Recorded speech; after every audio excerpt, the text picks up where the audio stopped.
కడప జిల్లా బ్రహ్మంగారి మఠం మండలం పలుగురాళ్లపల్లి గ్రామంలో వెలిసిన శ్రీ గోవిందస్వామి తిరునాళ్ల మహోత్సవంలో 4/2/2026 తేదీ వరకు ఘనంగా జరగనున్నాయి. ఈ కార్యక్రమం శ్రీ గురు గోవిందానంద స్వామి మఠాధిపతులు శ్రీ యాదాద్రి సురేష్ శర్మ ఆధ్వర్యంలో బ్రహ్మశ్రీ ఇచ్చప్పల్లి వెంకటరమణ శర్మ, శ్రీ గోవింద గురుస్వామి భక్తులు, పలుగురాళ్లపల్లి రైతులు, సర్వజన బహుజన యువజన భక్త సంఘం సహాయ సహకారాలతో అనేక సాంస్కృతిక కార్యక్రమాలు, వివిధ రకాల వాహనములపై ఉత్సవంలో కళ్యాణం, రథోత్సవాలు ఘనంగా మఠాధిపతులు యాదాద్రి సురేష్ శర్మ తెలిపారు. అందులో భాగంగా పుష్పగిరి పీఠాధిపతులు విద్యానంద భారతి స్వామి వీక్షడం జరిగింది. వారికి ఆలయ సాంప్రదాయాలతో పూర్ణ కుంభంతో స్వాగతం పలికి ప్రత్యేక పూజలు వారిచే స్వామివారికి నిర్వహింపజేశారు. అనంతరం వారి చేతుల మీదుగా స్వామివారి చరిత్ర పుస్తకావిష్కరణ, స్వామివారిపై రచించిన పాటల్ని ఆవిష్కరించడం జరిగింది. ఈ సందర్భంగా పుష్పగిరి పీఠాధిపతులు విద్యానంద భారతి స్వామి భక్తులకు ఉపన్యాసం ప్రసంగించడం, అనంతరం తీర్థ ప్రసాదాలతో పాటు ఆశీర్వచనం అందించడం జరిగింది. ఈ కార్యక్రమంలో భక్తులు అధిక సంఖ్యలో పాల్గొన్నారు. శంకరాచార్యం కేశవం బాదరాయణం సూత్రభాష్యకృతో వందే భగవంతో పునః పునః. శృతిస్మృతిపురాణానాం ఆలయం కరుణాలయం నమామి భగవత్పాదశంకరం లోకశంకరం.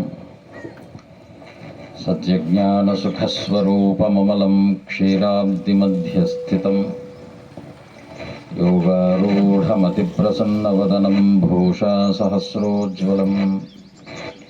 త్ర్యక్షం చక్రపినాకసాభయకరాన్ బిభ్రాణమర్కచ్ఛవిం క్షత్రీభూతపణీంద్రమిందుధవళం లక్ష్మీనృసింహం భజే.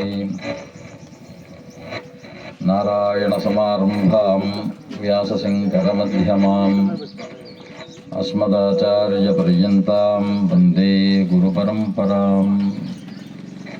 శ్రీగురుభ్యో నమః. హరి ఓం.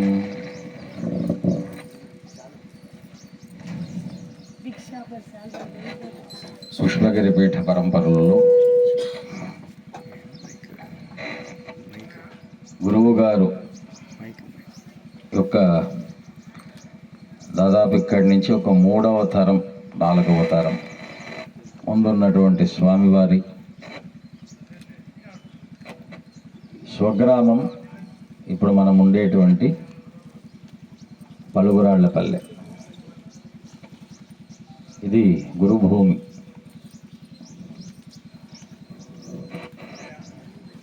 గురుతత్వాన్ని మనం అర్థం చేసుకోవటానికి శాస్త్రం చెప్తున్నటువంటి మాట 1000 జన్మలు ఎత్తాలి. ఒక్క జన్మలో దేవుణ్ణి చూడొచ్చేమో, కానీ గురువుని వెతకటానికి 1000 జన్మలు ఎత్తాలి. ఎందుకంటే నిజమైనటువంటి గురువును మనం కంటితో చూస్తున్నాము. ఈరోజు భారతదేశంలో ఆసేతు హిమాచల పర్యంతం వేలల్లో ఉన్నారు పీఠాలు, గురుస్థానాలు, యతులు, యోగులు, సాధువులు, హంసలు, పరమహంసలు, అవధూతలు. కానీ వీళ్ళలో మనం గుర్తించేటువంటి జ్ఞానం రావటం అనేటువంటిది మాత్రం దుర్లభం. కాబట్టి నిజమైనటువంటి తత్వాన్ని శిష్యుడు గుర్తించాలే తప్ప గురువులు వారి యొక్క యోగ విద్యలో నిష్ఠులై సమాధి స్థితులై ఉంటారు. కనుక దత్తాత్రేయుడిని మనం ప్రమాణంగా తీసుకుంటాం. దత్తాత్రేయుడి దగ్గరికి మనం వెళితే పరీక్షిస్తాడు. ఆయన అనేక రూపాల్లో పరీక్షిస్తాడు. మనిషిలో ఏవైతే 8 పాశములు ఉన్నాయో పాశములన్నీ పటాపంచలయ్యేంత వరకు పరీక్షిస్తాడు గురువు. వీడికి కోపం ఎంతలో వస్తుంది, ఠక్కుమని వస్తుందా, సహనంతో ఉంటాడా, దీన్ని ఘృణి అన్నాం. సిగ్గుపడుతున్నాడా ముందుకు రావడానికి, లేకపోతే కాస్త ధీరోదాత్తతగా ఉన్నాడా, ఉదాసీనతతో ఉన్నాడా, శత్రుభావంతో ఉన్నాడా, ఇది కూడా గురువు పరీక్షిస్తాడు. ఎందుకంటే ఇవన్నీ కూడా భక్తికి అవరోధాలు. అందుకే సిగ్గు, కోపం, అవసరానికి భయం, ఏదైతే మనం చేత కాదో, చేయలేమో, చేయకూడదో దాని యందు ఇష్టత కలిగి ఉండటం భయం. నిజానికి భయానికి నిర్వచనం శాస్త్రం చెప్తున్నటువంటి మాట అసక్తత అనివార్యము, అవసరము, లోలత ఇవన్నీ భయానికి కారణాలు. చేయలేకపోతున్నామండి. అమ్మ పిల్లలకు ఇప్పటి నుంచి సంస్కారం నేర్పించండి. పాదుకలతో వచ్చారు లోపలికి. జిహ్వా సంధానం ఇత్యధ్యాత్మం, ఇది ఆధ్యాత్మ విద్య. నాయన దేహంలో ఆధ్యాత్మికత అనేటువంటిది పాదాల్లో లేదు, క్షేత్రాల్లో లేదు, దేవతల్లో లేదు, విగ్రహాల్లో లేదు, నువ్వు మాట్లాడే చూసేటువంటి స్థలాల్లో లేదు. కానీ ఆధ్యాత్మికత అనేటువంటిది నీ ముఖస్థానంలో ఉన్నది.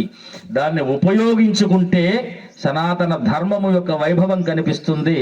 లేదు అనుకుంటే సనాతన ధర్మము చేత తొక్కపడేటువంటి మనకు దౌర్భాగ్యము కనిపిస్తుంది. ఈ ఒక్కటి అనాది సిద్ధంగా సనాతనంగా చెప్పబడేటువంటి ఏదైతే ఆధ్యాత్మిక సంపద ఉన్నదో అది మన ముఖాన్ని ఆశ్రయించి ఉన్నది. కనుక ఆ ఖమ్ అనేటువంటి ఆకాశానికి మూ అనేటువంటి ద్వారంగా ఉన్నటువంటి స్థానమే ముఖం.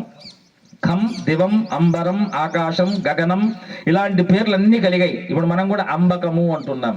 శివుణ్ణి త్రయంబకం యజామహే సుగంధిం పుష్టివర్ధనం. నీ ప్రమేయము లేకుండా భావానికి లోనై తనకు తాను వదలబడేటువంటి దానిని మృత్యోర్ముక్షి యమామృతాత్. అది ఉరువారుకం ఎలాగైతే భారమైపోయి వదిలిపడిపోతుందో అలాగా ఊడిపోయేది దోసకాయ కాదయ్యా, నీ నోటిలో ఉండేటువంటి దురుసుకాయ.